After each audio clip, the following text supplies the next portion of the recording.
And we're live. Okay, everybody, welcome to today's meeting of the Climate and Environment Committee of Cirencester Town Council on Tuesday, the 7th of October 2025. I would like to remind everyone present that this meeting will be filmed by the Council, live streamed on the internet, and will be capable of repeated viewing. If you are seated in the meeting, it is possible that the cameras will capture your image. By your presence, you are deemed to consent to be filmed and to the use of those images and sound recordings for webcasting and/or training purposes. If you address the council/committee, your contribution will be recorded and broadcast, unless this is during a period when the meeting is in private session. As the chair of the meeting, I can, at my discretion, terminate or suspend filming if, in my opinion, continuing to do so would prejudice the proceedings of the meeting, or if I considered that continued filming might infringe the rights of any individual or breach any statutory provision. Thank you. Right, so first I think we'll go to apologies. We have an apology from Councillor College. Okay, all those in favour of those apologies, please raise your hand. All those abstaining? All those against? Okay, thank you. All right, does anyone have any declarations of interest? No, okay. If anyone thinks of one as we go, just raise your hand. Sorry. My kids go to a school and there's a Communities and Schools Climate Action Grant Fund thing. That's, we're not looking at the applications. Yeah. Okay, so I wouldn't worry about that. Well, you can, but right. It's reducing the amount. Oh, yes. So I would vote against it. Sorry, carry on. Right. So the minutes of the last meeting, does anyone have any issues or comments to raise about those? Only to say I apologise for not being here. Oh, that's fine. Completely forgot. Wasn't on my calendar. Oh, Only human. that's okay. You going to vote on that? I don't think we need to. I think we raised it last time. Doesn't count. Yeah. Apology. Yeah. I mean, personally, it counts as an apology, but on council minutes, it doesn't It's count as not- an apology. Destroying That's them. fine. No, it's fine. Right, any public participation? I don't think it looks like that at the moment. Okay, right. So the Climate and Environment Action Plan. Sean, could we just amend that because it says 2023 to 24, and I believe That's not what we are. we're on a different What? on the agenda. It just needs a tweak. Yeah. Yeah. Right. I've only just noticed that myself. I've only just, yes. No, that's Well fine. blocked. So, the first item is 6.1 CA1, sustainable purchasing guidance. Now we have some draft guidance for adoption across the council. The idea being that if we approve it, then goes to full council. But I am aware that some members may prefer this to be deferred and sent to other lead officers and members before we discuss it at this committee.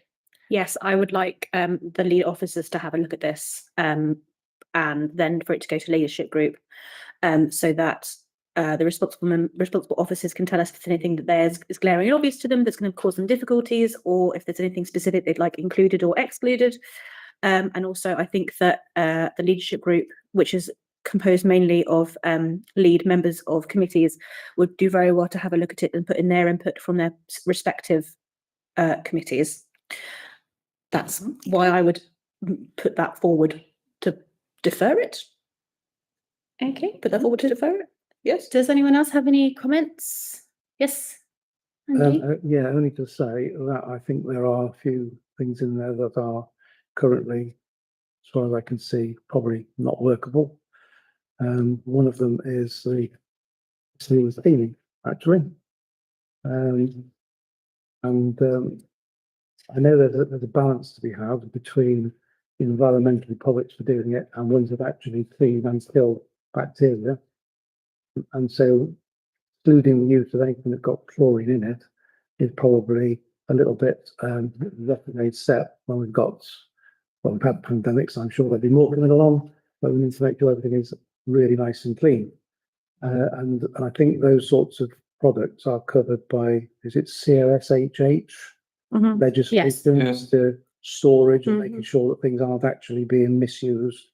And certainly during the, which was later on the agenda, the future fit community discussions, we've been looking at, in fact, one of the participants in it was Ledglade,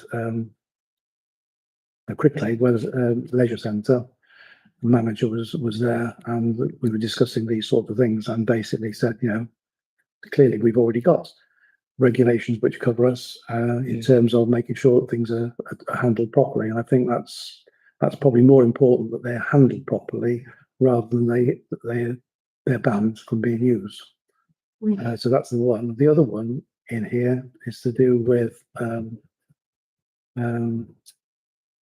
I'll find it in a second because I didn't mark it up on my computer and didn't bring a piece of paper with me. It's to do with use of, whoops, that's always a problem with laptops. Touch the thing and it suddenly disappears onto a different page. But it's actually talking about products having to have several different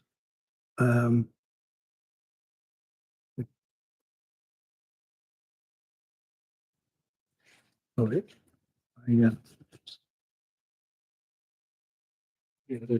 procure goods that conserve water and energy, contain recycled materials, and are free from harmful chemicals such as chlorine, lead, and mercury. And I think if you look at, you know, you're buying a particular product, let's think, you know, a box full of pens. Yeah. How can you actually three of those things with a box full of pens? You can't. So then you can't buy them.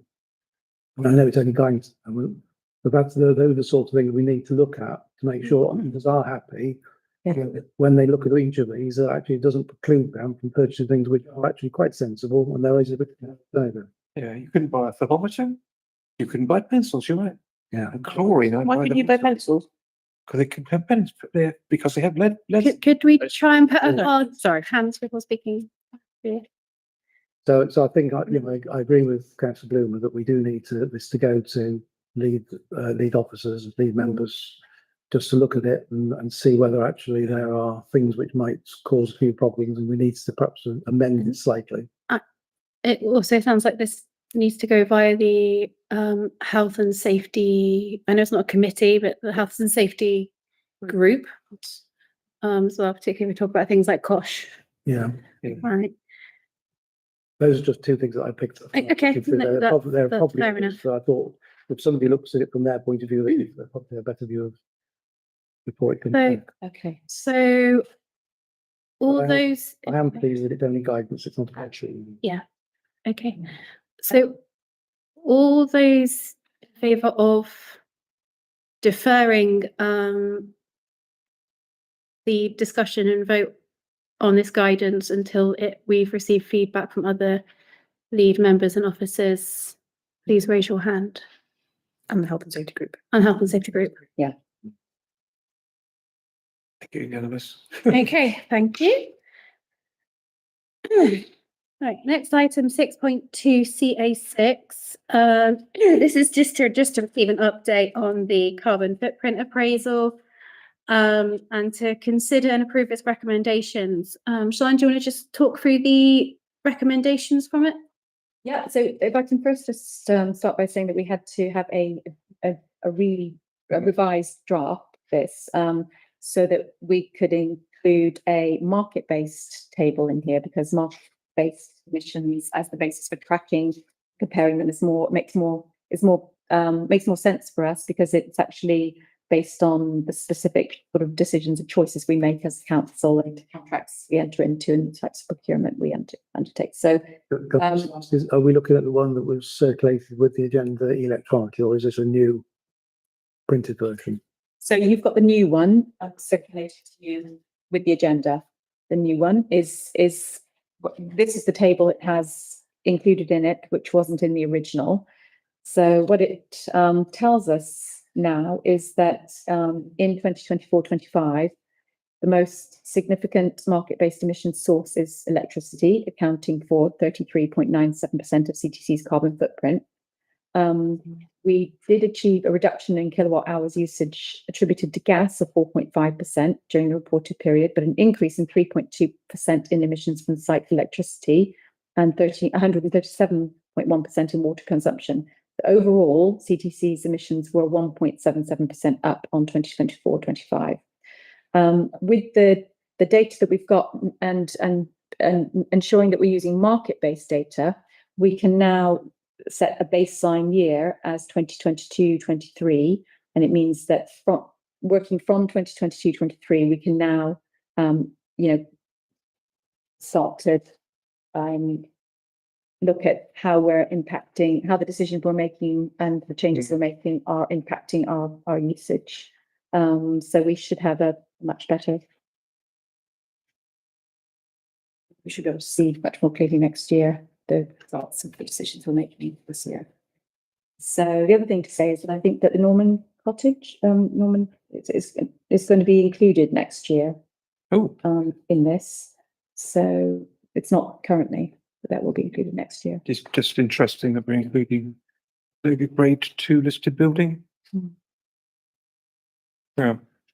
So, yes, so there were some recommendations made in this appraisal. They are in your action plan, 2024-2025.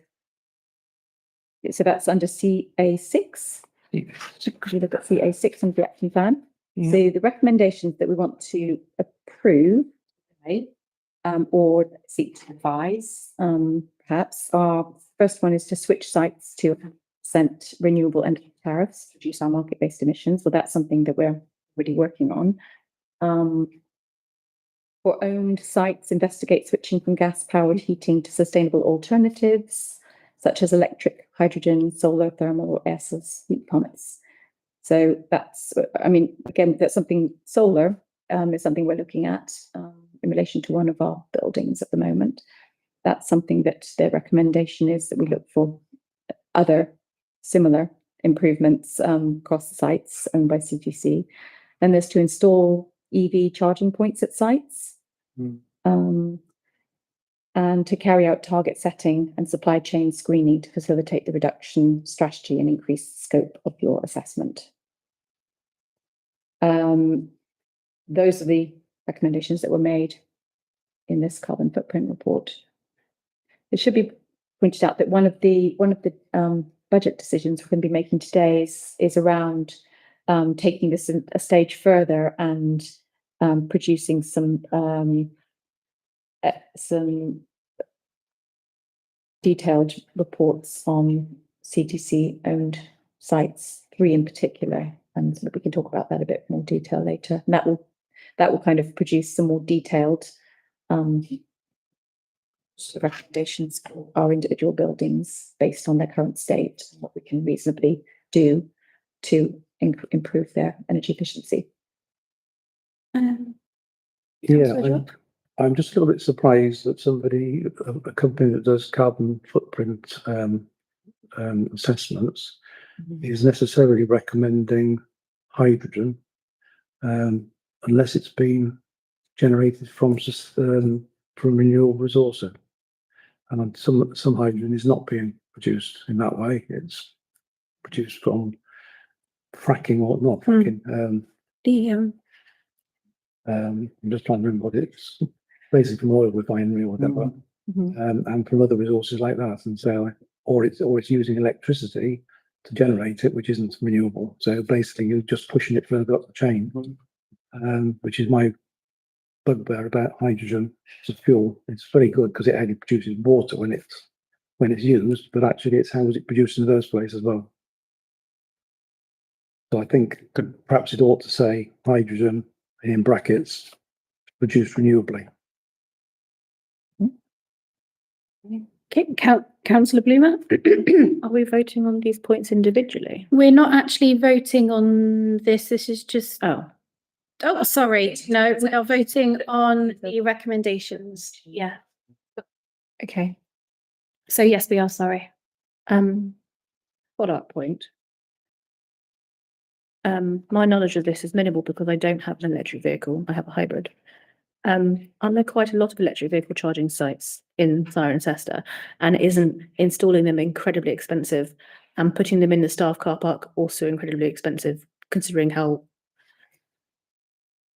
it just seems like it's just like a really expensive exercise for a staff car park. My personal opinion is that we don't own,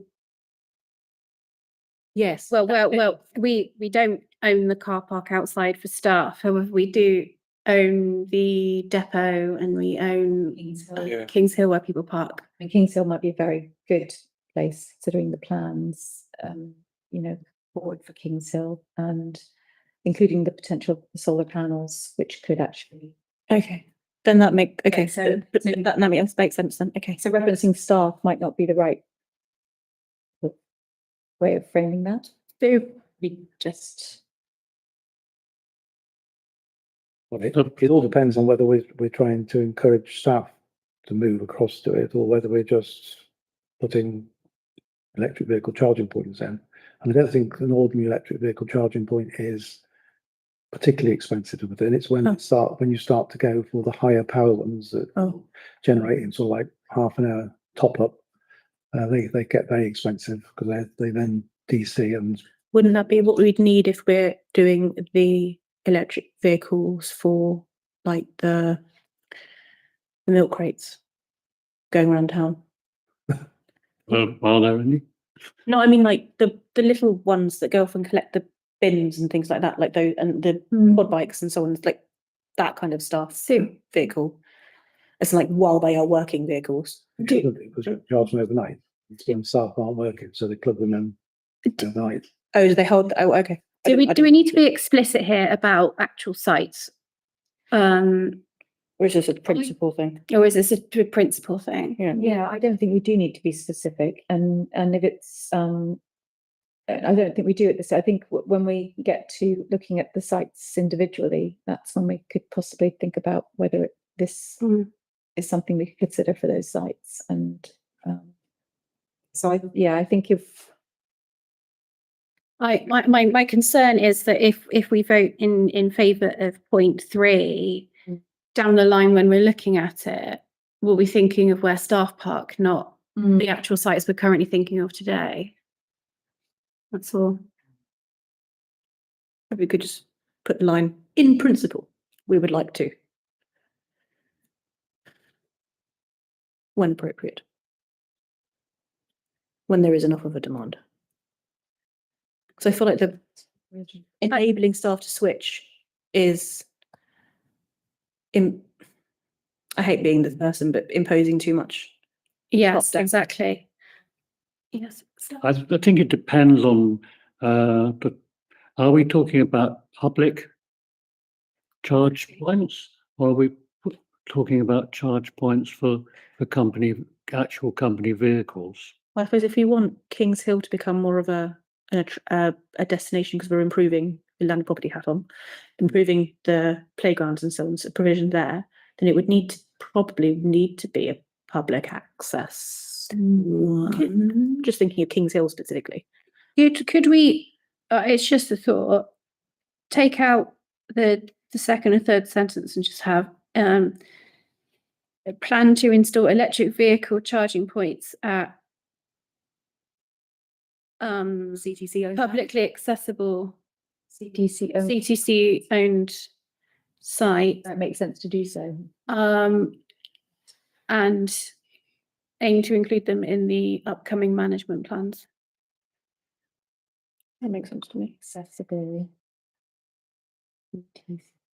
Because they're not actually going to affect our carbon emissions, are they? Unless we. Does it not measure staff driving to work versus cycling? It does, but our staff car park is not owned by us. No, and there are only about 3 or 4 spaces for staff in it. Most staff don't use it. Yeah. Most staff are parking wherever they can find parking. So what? Never mind. So it might make sense for the depot and places like that where you could actually use it to, you know. I think what I'm getting from this is these 4 points are obviously general points that the people who prepared these reports stick in. So just taking them, verbatim, without adjusting them, any of the points, adjusting them to our actual situation, for example, with the hydrogen. I think that's where I'm taking umbrage with some of the wording rather than the principles thereof. So if we could switch this, if we could just reword these to be sort of more principle based or like and specific to us, then I'd be a lot happier, because I just don't want to. I don't want to put my name against that statement. Yeah. And equally with the hydrogen thing, I don't put a name against that when it doesn't really work specifically for us, is what I think that's what I'm trying to get at. Yes. I think your point actually is a good one to cover, because they are trying to talk about where we can make savings on our carbon footprint. And I guess that at the depot, where there are staff, and we've got our own equipment there, which it's electric, can then be charged up, is actually coming off the carbon footprint. Yes. But just putting them in willy-nilly at Kings Hill, for instance, actually is no benefit to our carbon footprint at all. Unless the depot moves up there. Unless the depot moved there. But maybe it just needs to say at our council-owned sites. Yeah. I think that's an important little phrase to put in. Staff and equipment. Okay. We could just say users instead of staff.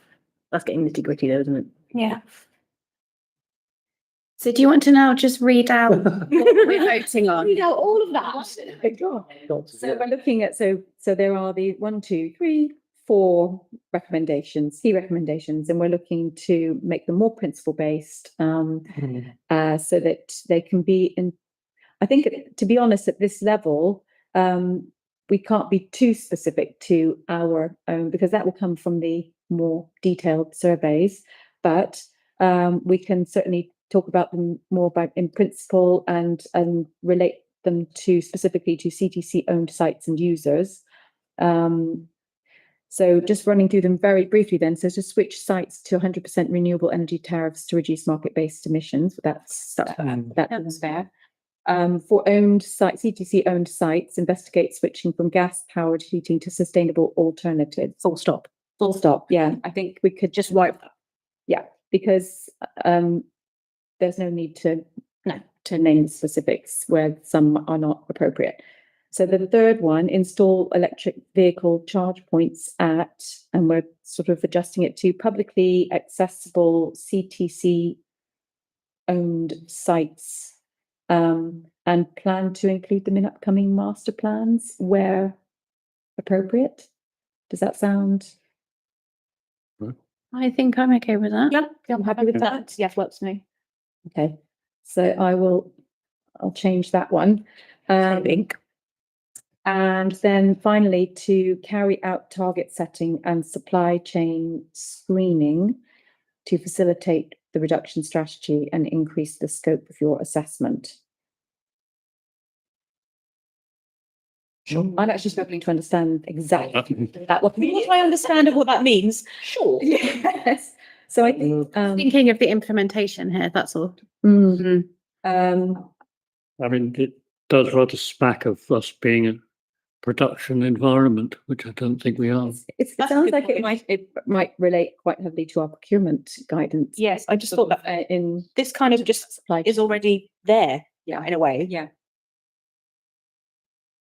So it's setting targets around those, which so at the bottom actually of the proposed sustainable purchasing guidance, I added a section. It's about monitoring, evaluation, and continuous improvement. Obviously, once we've got the wording and this guidance in place, we're happy with it. This is about how to ensure that this guidance results in meaningful benefits by tracking certified purchases, and keeping a list maybe of local SME suppliers, so that we could start to then measure Yes, that's fine. And what would that mean in practicality by list of current SMEs? Okay, so, well. Would it be like, we like relish food? Well, okay, so for example, going to track certified purchases, it could be as simple as asking staff to tick a box or log when a product has a sustainability certification. This could be integrated into the purchase order form, for example, so it can just be something that is ticked every time there's a purchase order put together for something. And this could also be, suppliers invoices and contracts. And you can conduct a simple annual spend review to determine percentage of procurement spend which is certified sustainable. So that's a measure. With the list, sorry. Sorry, it's just something I think we do have to weigh up with this is maybe a threshold. Because you don't necessarily want to be doing all the things for all the things you've said hypothetically. If someone's buying something for hundreds or thousands of pounds, yes. If you're buying the box of pens, Could be £100 nowadays, frankly. We might need to, when we talk to other lead officers about this, think about practicalities and maybe something with threshold. Would there be a way, and without making things terribly complicated, of somehow, my husband could do this, I have no idea how it would happen, if I could yours, of feeding this to some sort of algorithm and being able to have these few little check boxes or for purchases of over XYZ, and it will generate this purchase order accomplishes 78% of our. I believe such something like that could exist. Such software potentially exists, and I believe our previous officer Natalie Reynolds was looking into something along those lines, but I don't remember what it's called or anything like that. I know it was being then let's have a checkbox saying that someone's checked something or other. It just seems like a bit abstract to me. So what was? I don't know. Generally, a process needs to be streamlined and friendly to be sustainable. I don't know how that would look, but where was the bit you said about the checkbox thing? I remember looking at it. It was monitoring, evaluation, and continuous improvement. It's on the next. Oh yes, there is. Yes. I mean, I did have an app on this gadget that would read the barcode and give me a environmental appraisal of. It's mainly American stuff on there now. Yeah, but I wouldn't say that it was a particularly good app. And I can't find it big now. For such. So this so sorry, we've ended up going down a bit of a rabbit hole about target setting and supply screening. I think if we can take out that paragraph so that things on that point are covered in our purchasing guidance, that makes more sense to me than having it in there, because that as a whole exists within this. Where are you referring to? Sorry, Sorry. I don't know anymore. The fourth point on C86, yes. I think if we took that out. Yeah. And instead, because the concept of the sustainable purchasing guidance exists within the concept of the Climate and Environment Action Plan, if we have the supply chain screening and target setting and blah, blah, blah, blah, blah in the purchasing guidance, where it is specific to us and makes sense for us, rather than this sort of dubiously weird sentence that doesn't quite make sense to anybody here, then I think, did those words follow? I understand what you're saying. I'm just thinking that for the purposes of approving the recommendations that have come out of the carbon footprint report, if we can maybe simplify this and point to our. Yes, I believe it's the way to say, continue to develop and implement our sustainable purchasing guidance. for our supply chain. So we can carry out target setting and supply chain screening through the development of a sustainable purchasing guidance. Yeah, because I think facilitate your reduction strategy, increase scope of your assessment is just a bit nebulous.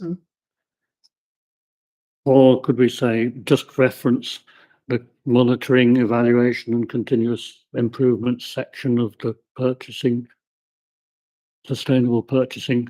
I'd have to make sure if we ever changed that wording, we updated the action. Right. as well. So at the moment, we can't really reference the sustainable purchasing guidance because it doesn't exist and we've not voted on it. So why don't we just say along the lines of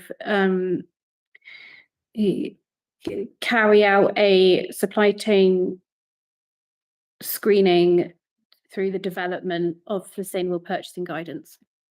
Beautiful. Yep. There we go. Neat. Yeah. Thank you for going along with all my collocation and nitty-gritty and picketing the brains. So all those in favour of all those recommendations amended, please raise your hand. Can you raise your hands? Yes, it's all right. And don't if you don't. Okay, I was a comment I was going to make, but you jumped ahead. Oh, I'm sorry. Okay. It's all right. It was only, the comment was basically, when we're talking about supply chain screening, can we talk about things like not just carbon footprint, but ethical investments? So for example, we don't want companies that are investing in wars. Like, is that okay, or is So that that comes under I- there. Was that Comes under the that. ethical stuff is in there? all right? Okay. There is ethical stuff. They usually ends with a bit of an over. I think our focus at the moment is environmental. Right. Okay. But it's just. But yes, we can definitely, yeah. And this is the response to the recommendations made by the Okay. carbon footprint in the carbon footprint report. There was a bit about. Okay, so next item on the agenda, where is the agenda? I've lost the agenda because we, right. 6.3, CO7, CO8, renewable energy tariffs for all council-owned buildings, to receive an update on the switch to renewable energy tariffs and green gas for all council-owned buildings. Do you want to just do an incredibly brief update for us, Sian? Briefly, so,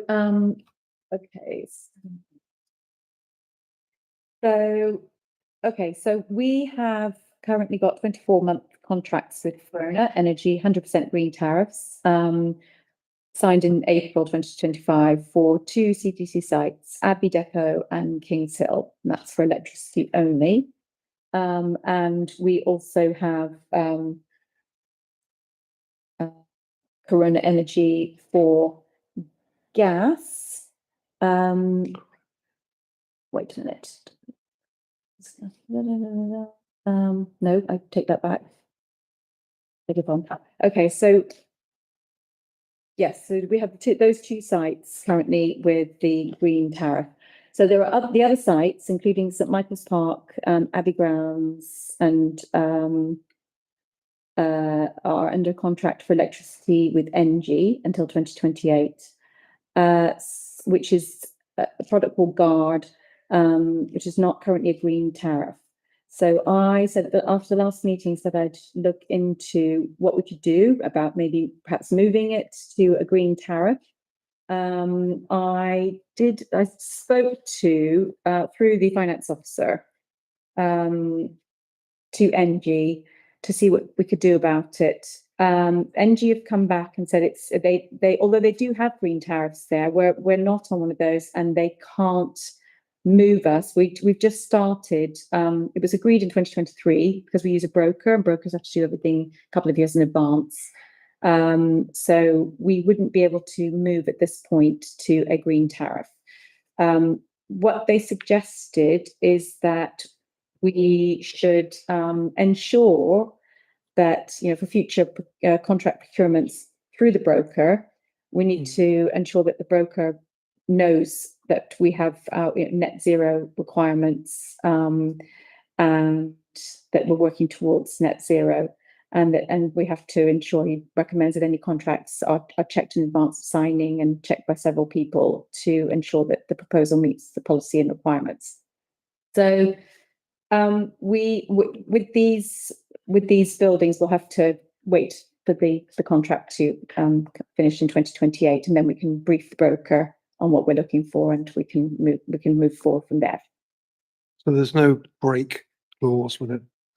Can't do it, and can't even move to a green tariff with energy, Right. because, and the reason for that is because the broker have already set up their own contracts in advance, and they'd have to extract themselves from those too. So frustrating. Councillor Job. It's probably a bit unfair to ask this question because I should have asked the office outside of the meeting before we came here. But if it's Abbey Grounds and St Michael's Park, do we know, with Abbey Grounds, presumably it's for the lighting, and usually lighting is on unmetered supply. I'm not sure if it's the same with St Michael's Park, or whether it's because it's presumably it's the building as well, which would be metered. But I know that there are suppliers who actually won't supply to unmetered suppliers. Right. That makes sense, because the street lights clearly are all unmetered, because you wouldn't have meters on each of the street lights to see what they were doing. It'd be far too expensive, so they just sort of assess on the hours that conceptually, yeah. exactly how much electricity you're going to use, and then you pay so much per unit. And I'm just wondering whether that might be part of the reason that it's gone astray on the Abbey, particularly on the Abbey Grounds, because I'm sure it is all unmetered there, I'd have thought, because it is all street lights. Which were the So- lights you said? But if not, if that isn't the case, I mean, I think we need to work out whether where the blame lies on this one, whether in fact it is the broker who's got it wrong, or whether it's NG got it wrong, or whether the Well, if it's brief wasn't. if the broker was given the wrong information by NG, then we should very definitely be contacting NG's complaints team. Yeah. To I think that's, yeah. I mean, I can look into it. As a lead member, I feel very strongly that we must leave the broker if it's the broker's fault. And if it's NG's fault, then we must do an official complaint. Councillor Bloomer. Thank you so much. I'm concerned ever so slightly that there aren't that many brokers that would work in this way, and therefore are we losing a valuable resource by ditching the broker over what could be just a really bad mistake? My No, my personal opinion is if it's the broker, this is multiple thousands of pounds. Okay. And it has a significant dent in our carbon footprint. Can And it is bad customer service to Yeah, provide us totally. with, so we be need able to find a new broker? We need to establish where the problem was and rectify it Yeah. in the way that we can. I'll look into all of it. Yeah. aggressive? Certainly. Right, sorry, Councillor Jott, I'm aware that Yeah, only quickly just to say that the other contracts were actually then negotiated by one of our officers of it, I believe, who looked around to find where the best supply were. yes. I believe that's correct. So why do we? So I suspect it wouldn't really matter if we didn't have a broker. Oh. And did the same again. Oh. Possibly. We will find out more information and Yes, report back. thank you. Okay, here, so, oh, it's not as late as I No, thought, sorry, fine. the light was shining on the clock. So, next item is, CA 16/CA 17, waste and recycling. Again, it's just to receive an update, on waste and recycling arrangements for the waste collected from our parks by Ubico. Yes. So, yes, this is just an update. I spoke to the operations director at Ubico about how they operate and whether there were any potential opportunities for us to improve our recycling options here. But the situation is that that CTC's waste, so we know that it's collected by Ubico. Ubico have to adhere to the policies of the district council whenever they're working with town councils, and in our case, obviously Cotswold District Council. Cotswold District Council doesn't have those provisions currently for recycling. Doesn't make them necessary, and so Ubico collects our waste, CTC waste, transports it to Enivert at Love Lane, which functions solely as a waste transfer station. There's no sifting or anything that occurs there. From there, it goes to Javelin Park Energy Recovery Facility and is treated by energy for waste, which obviously reduces landfill reliance, but it's there's no recycling there at all. So, and Ubico, they can't offer, therefore, they don't weigh the waste, they can't produce any reports or anything. And they report really to the district council. So we don't really have any kind of way of impacting what the services they offer or getting them to change the services they offer. So we have spoken about maybe, contacting the member, the lead, the cabinet member for waste at Cotswold District Council. That might be something that we can do to sort of lean on them a bit and see if we can get things changed at that level. But so there's nothing we can do at this point with regards to creating more opportunity for recycling. Apart from that, I had conversations with the clerk at Bolton-on-Water and also at the Stroud Town Council's chair of the Environment Committee, just to sort of get an idea about how they're handling their waste recycling. Bolton-on-Water, we thought had sort of some sort of signage initiative going on. I think we were interested to see whether that made any difference to the members of the public perhaps taking their recycling bits home or off to somewhere else. That they didn't really. It's they're actually, I mean, they're having a terrible time with their litter there, and they have recently even discussed in their, I mean, this is in the public domain now, so I can mention it at their recent committee meeting at the end of September. It's their community services committee meeting. But they put a motion forward and resolved to commit some budget to actually working towards removing all bins from public spaces owned by the town council, and sort of trying to consolidate them all into maybe perhaps bigger bins in the main car parks, instead of having bins around town, because nobody uses the bins and the dog bins for they're intended to be used, and rubbish is everywhere. So they're having a real struggle with that one. Stroud Town Council, Stroud Town Council said, that they weren't responsible for waste in Stroud.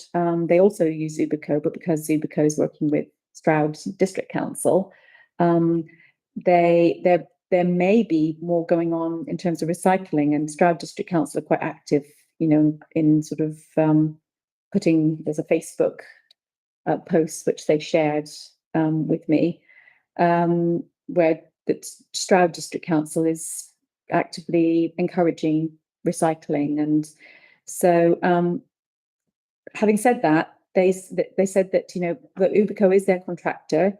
They are still struggling a bit with Ubico there, because they're quite often having to use how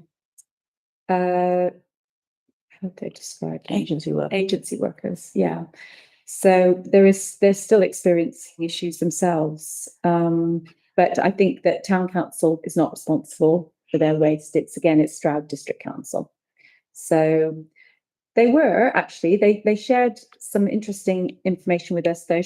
They've been attending, they recently attended a talk given by Froome ex-councillors, and it was about a circular economy and community composting schemes, which might be something interesting for us to look at a little bit further. That's something we can sort of look at maybe outside of this meeting. So I did, I made some inquiries, and I think what I'm finding is that they're all struggling a little bit with the same issues. And it's something that needs to be addressed at district council level. And they need to work with Ubico on that. But I can speak to, as I said, I can make inquiry, I can speak to the cabinet member for waste at CDC, and we can see if there's anything. Councillor Bloom and then Councillor Bridget. I was just wondering, because we collect and then deposit in Kings Hill and then Ubico collects, do we have any data on how much rubbish we're generating throughout the year in our parks? No. That'll be interesting. Ubico doesn't have any means of weighing waste, or Could we sort of see how many bin bags we're collecting and see where we have more? I don't know. I just thought it'd be quite interesting. Might be useful for how we address this in the future if we know where has more and where has less and what times of year and things like that. And if we then needed to have like a big horrible wheelie bin, we would know where it would need to go and when. I mean, I don't know whether there's because one thing that I've gathered from Port on the Water is that, in the winter they might have their big wheelie bins collected 4 times a week, and in the summer it's 1 time a week. So I mean, maybe there's a number of collections that they do. If we did have a wheelie bin, we need specialist equipment to empty them rather than normal bins, which are just a bin bag, aren't they? Yeah. This is also overlaps with like land and property as well. So yeah, definitely interesting to know where the most maybe we could rubbish area as well. That's where to go we wanted. could do something like a footfall count, but for the bins every now and then. That might be interesting. Where has the most rubbish? Yeah. Yeah. Okay. And it'd be good to be able to measure the litter as well. Yeah. Okay. I'm not sure how one would organise that, but it's No, I'm not either. I'll have to go away and think about that one. So is there a way of measuring the amount of waste where? because if we want to be able to do this properly, we need to know how it can be done properly and how to address things correctly. Yeah. There's always going to be the littering and the poo bags on the trees and blah blah blah. Yeah. Okay. But you need to know how much we collect, how much is involved at the moment, so we know whether we could reduce it or. That's Yeah. also a really good point. I was going to say. Oh, sorry, Councillor Bridges, you had. I was excited by you mentioning composting. And I can think of places in Citibank, for example, which might make suitable places. Mm-hmm. Reuse it on the allotments, etc. Mm-hmm. I would be concerned about ensuring that's safe because the gases that get put out into the atmosphere and also people setting them on fire. Oh, okay. Right. Which I don't want to be a negative Nelly. No. Well, community composting is definitely something we can consider for next year and talk to land and property about. 100% on the allotments, I think. Yeah. Yeah. Okay, right. Thank you for that update, Sean. So we come to 6.5, CA 30, which is the Future Fit Community Certification. And Councillor Jopp attended this on behalf of us on the 10th of September. Councillor Jopp, do you have anything to feedback? Well, I think I told you last time about what it was, Future Fits Community, which is basically 23 what we call break-even goals. Basically looking at what an organisation should be doing in order not to actually cause any problems. And then 24 positive pursuits, which is where they then go further and actually have a positive effect on the environment and how that then might be measured. And basically those goals are working towards the United Nations Sustainable Development Goals, which are pretty picture of what they all are. And I'm not going to go through all those today. So the meeting in September was, there were only actually 4 of us who attended, which was considerably down on the sleeve of stuff. Pardon? From everybody. Well, from the organisations that have been, shown an interest previously. I know, Bob, you couldn't make it, or No. and they were, I think, the only ones who came along. In fact, it wasn't necessarily the same ones this time as well, because the Barn Theatre came this time. There was somebody from Barn Theatre who was paired up with me to look at 3 of break-even goal, and somebody from the college and from Cricklade Legislature, also paired up. And we went through sort of 3 of break-even goals each, so that was 6 of the ones that were remaining. So that left us, I think, with about 5 to go. So it was decided at the end of the session that Nick, whose surname Not I. Nick Hunt, yeah, Nick Hunt and Danny Brotherton, we're going to go away and work on the rest of those, and also on what we'd already come up with in terms of what we thought was applicable to community organisations, non-profits and charities, because clearly they're not the same as what businesses can be doing, but it needs something in this space. And then looking at where we go from there. I mean, I did suggest to them that probably what we want to be looking at was rather than just getting a certificate when you've gone all the way through the whole thing, but actually there would be sort of like stages where you could get sort of like bronze award, silver and gold, or whatever the colours somebody comes up with, to actually recognise that you were making progress measurably against it. And you were able then to actually sort of publicise that on literature to say, we've got a bronze award or whatever, which would then, if they were going for grants, would help them to get grants, because people could say, oh, look, they're doing that much already. So it's, you know, they are being fairly sustainable. So I think that was probably what I'd put in my little note. Yeah, so so Nick and Danny are the murmuration partners. I think it's to do with murmurations of starlings and working together. And they're also working with PMP on her Stronger South Cotswolds initiative, which is sort of linked to it as well. So it's sort of feeding into it. It's So, interesting. so what were the actual goals that you talked about? Now that's a good question, because I can't remember which ones they were anymore. They were very worthy, I'm sure. They were listed in here. The next workshop. Sorry. Oh yes, Yeah, that's fine. there is an next workshop, is in November. In November, so in that workshop, isn't that where you're then going to take everything that you've discussed and think about how it could be made relevant to CTC or to councils?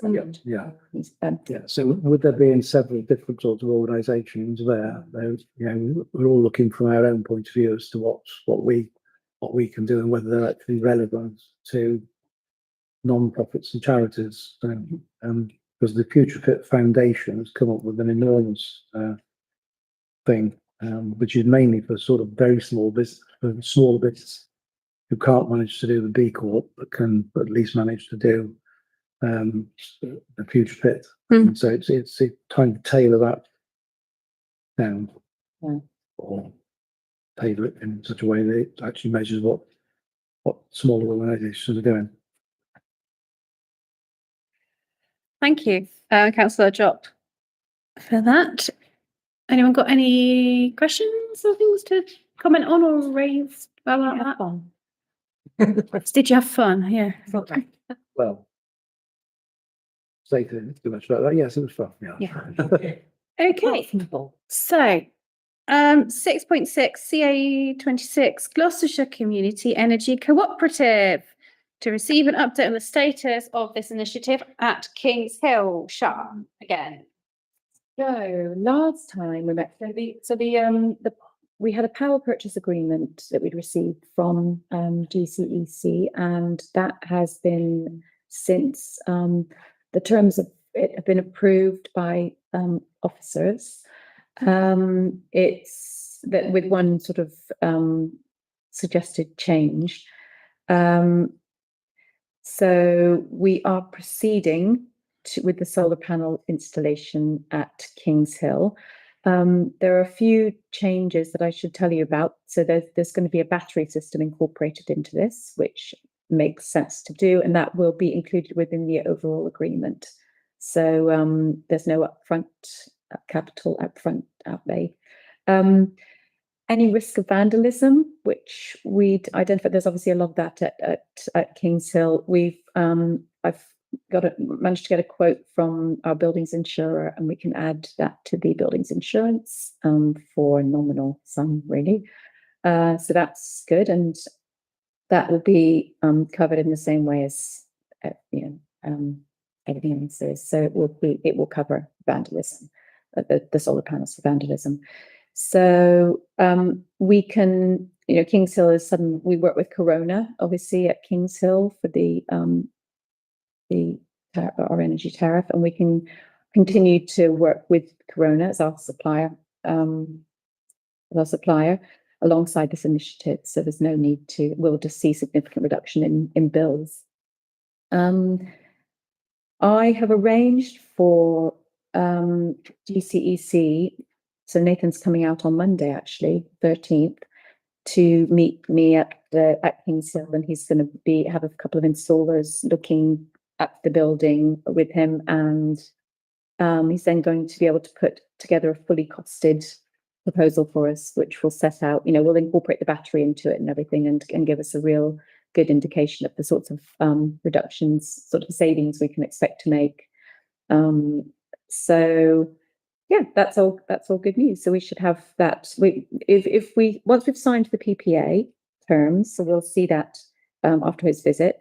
The estimated timeline would be between 3 and 6 months from signing the agreement to installation and operation of the solar panels at Kings Hill. Am I right in thinking that the contract is going to land on property? Yes. We'll sign off, yeah. Okay, so we'll be able to that. Okay. Does anyone have any questions about that? Oh, Councillor Irving, then Councillor Job. We did have a conversation about converting Kings Hill to run on the hot water to run on electricity, because it's on gas at the moment, isn't it? Mm-hmm. And there was something I didn't quite understand, that because the gas is coming from Corona. So is it coming? Right. So the gas, I believe. I did look at that, and I was so complicated. I actually have it written in here. So let me just have a look. So for gas usage, so Kings Hill Sports Pavilion are currently under contract with Engie for their gas. So Kings Hill is with Corona for its electricity, but Engie for its gas. Yeah. NG is the green one. Engie is not the green. Engie is the one where we're on a. Oh, right, yeah, that's that one, right. Yeah, that one's not green, and we can't move it Yes, got it. yet to. So I don't know. I wasn't sure whether when you say there's a contract, does the contract relate to that particular building, or does it cover CTC in general? the contract. So for the gas from NG. The gas, okay, so it relates to that building. So Kings Hill building is the gas element of Kings Hill building is with Engie. But under a separate contract.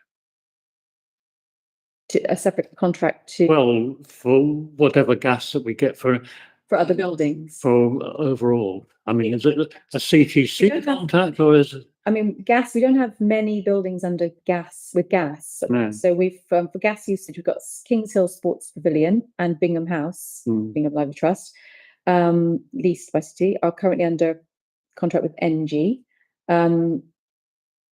All I'm saying is that if we stopped taking gas at Kings Hill, we'd have to come out of the contract. Well, you're saying there is a separate contract for Kings Hill, or is it an overall one and we just not using as much? Do you see what I mean? I see what you mean. I think it's. I would need to look into that. To be fair. Yeah, I can look into that.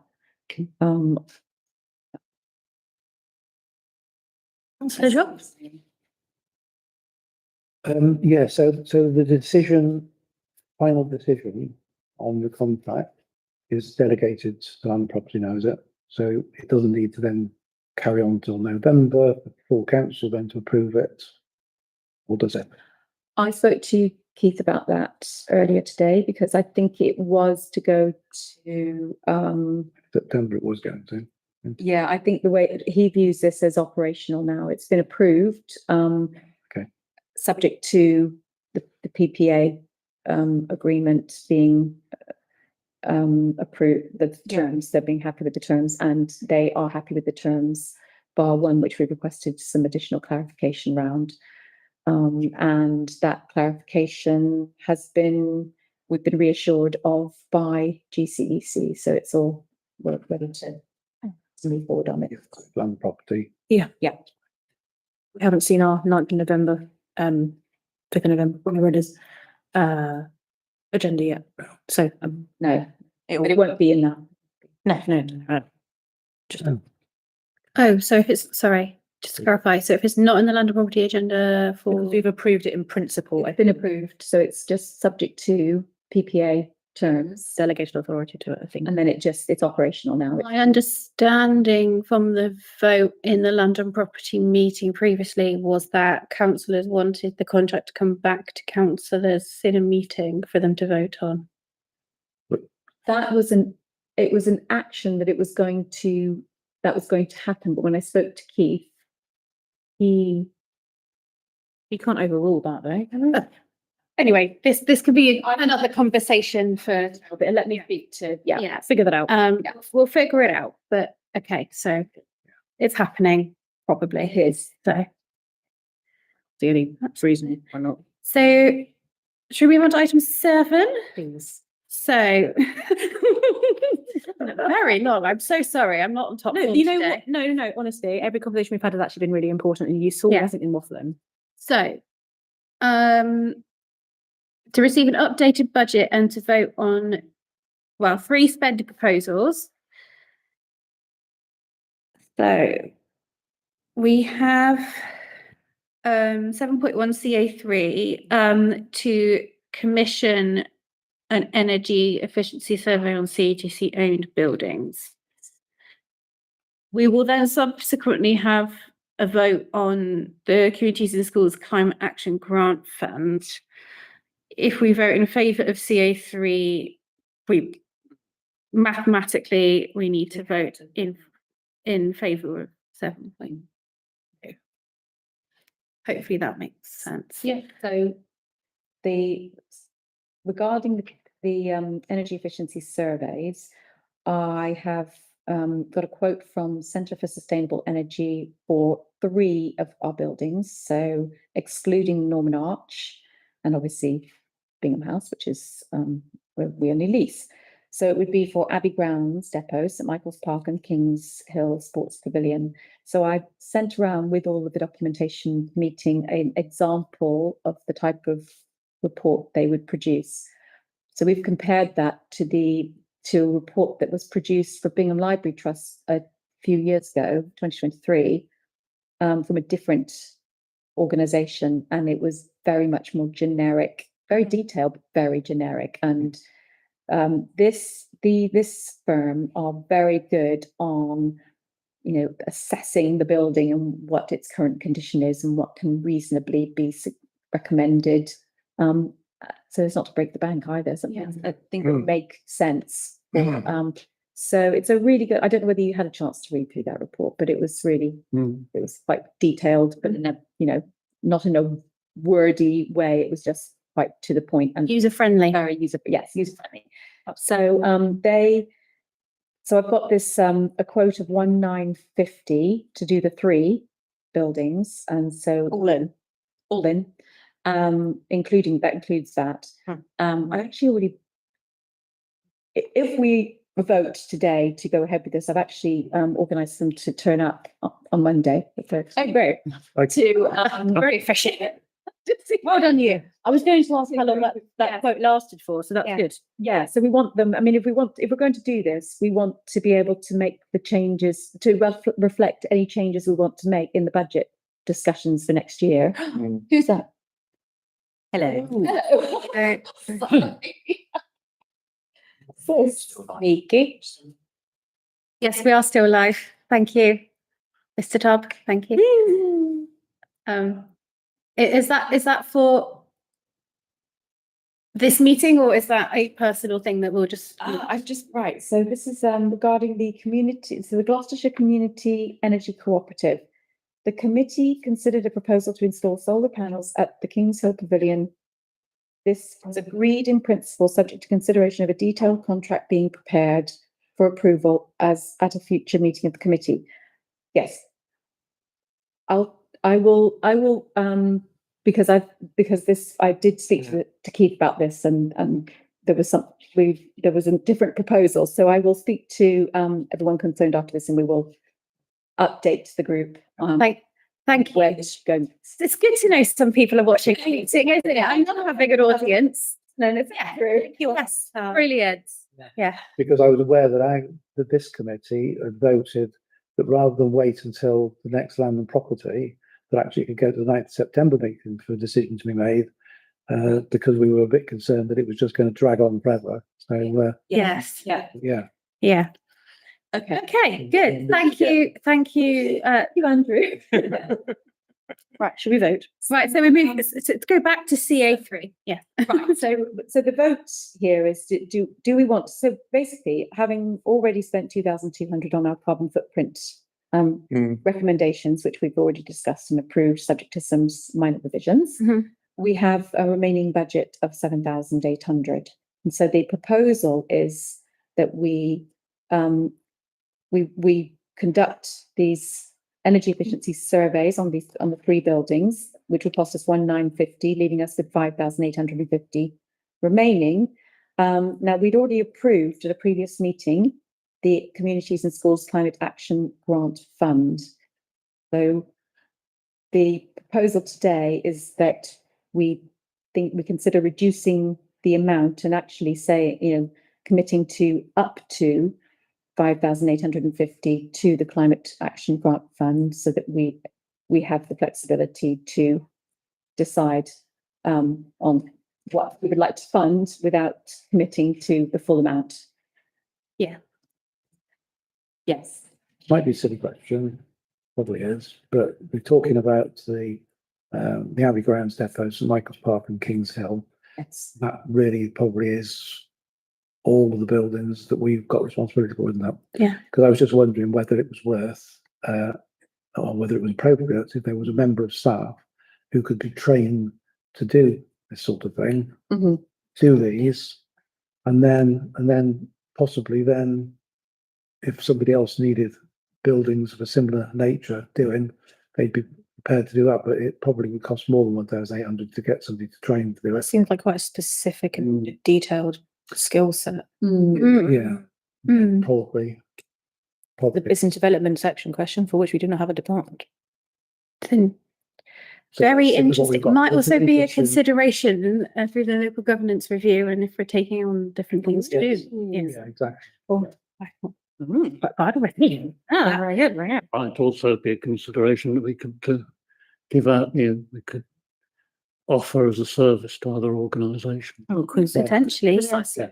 So, just to clarify, the town council also owns the Norman Archon Cottage. But Sian and I, as lead member and lead officer, decided that because that's undergoing a lot of very expensive work as it is, and it's a listed building, etc., we might just not We don't include felt that. They mean the same thing. Yeah. That's fine. Yeah. Exactly. That when it does subsequently let, it will be quite difficult to, well, necessarily kind of, that it will be somebody else's responsibility. Yeah.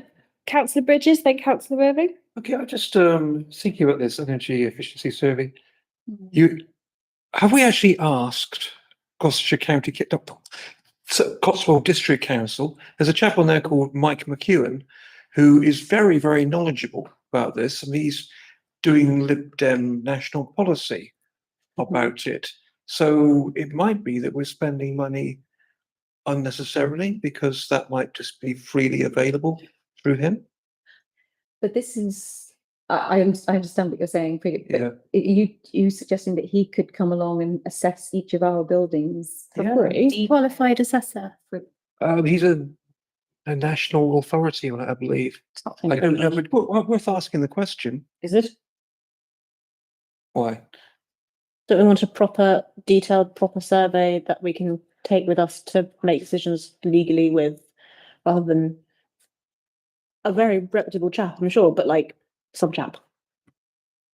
Some very good chap. And also, we still have to pay for his time and to do all this. It's a big undertaking, and we'd be, gifts in I think it's personally, I think it's better to have the proper qualifications and paper trail of Yeah. a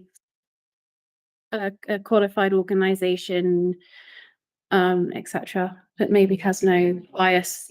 So there'll be other town councils, parish councils who might want to do something similar, and I don't know whether he would necessarily want to promote his services to all parish councils, town councils. as much as I Look, really love. Councillor Irving, did you Well, have? the appropriate, I would have thought if anybody was going to do it, the appropriate, there is still, I think, an officer at CDC who's responsible for retrofit, etc. Okay. Yeah. Her name escapes me. Yes, I know who you mean. Yes, Yeah. he's very good. But I- again, we'd probably have to pay for her services. My understanding is that it's for private homes. Yes. that's Yeah. another- Mm. But I think we should carry on with the CSE. Let's move to a vote, I propose, please. Okay, all those in favour of 7.1, please raise your hand. Oh, unanimous, okay. Right, we now have 7.2. So our grant fund has not actually been launched yet. It was decided to launch that after the main CTC grant fund had finished. This is now a vote on reducing the total amount for that fund so that basically we stay within budget. So as lead member, I'd like to Do that. ask that we stay within budget so I don't get in trouble. So anyone got anything to say about that or? Well, the name might, finance and audit might sit on you, yeah. Yeah, exactly. Councillor Irving? Just to 585, 5,850 sounds rather specific. Could you sort of round it down to 55 or something like that? We, I personally have no issue with rounding it down to 5,500. It's not too bigger, so that, no, absolutely. Okay. Okay. Mm. So, do we need to vote? All those in favour of reducing the amount to £5,500, please raise your hand. Up to. Up to. Thank you. That's unanimous. Cool. All member briefing and wider communication. Oh, good. I feel like I've really let the meeting drag. I'm sorry. So I'm quite bad at these because I like to put in everything. We can put in everything. We definitely need to put in about the sustainable purchasing guidance. Warn lead members and officers that it's coming. I think we should say about the NG broker stuff. I think we should put in about the energy and the broker. And the waste and recycling.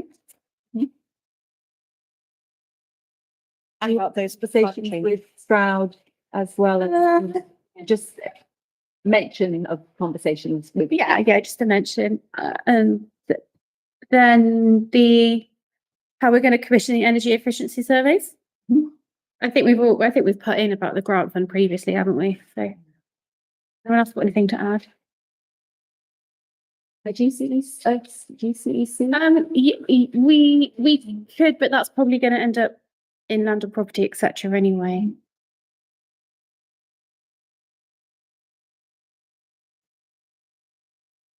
Have we already mentioned in the briefings about the results of the carbon footprint report in previous? Potentially not. So we can Can do that. put those in there. If we've got the whole, basically put the minutes.